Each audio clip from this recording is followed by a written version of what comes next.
بسم الله الرحمن الرحيم، والصلاة والسلام على أشرف المرسلين. إخواني أخواتي الكرام، السلام عليكم ورحمة الله.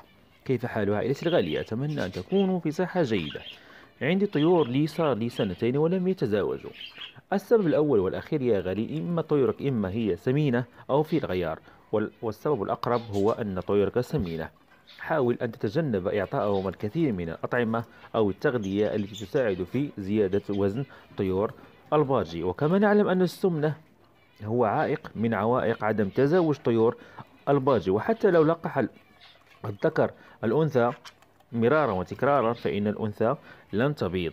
وإذا كان العكس، الذكر هو السمين والأنثى غير سمينة، فالأنثى ستبيض إن شاء الله الرحمن الرحيم بيض الريح، بيض غير مخصب دون الحاجة إلى تزاوج الذكر، والأنثى ستضع البيض. في حالة كانت سنتين ولم تتزاوج ولم تضع البيض، فإما أنها سمينة أو في الغيار أو عندك ذكرين. راقب طيورك يا غالي وأخبرني. في رعاية الله.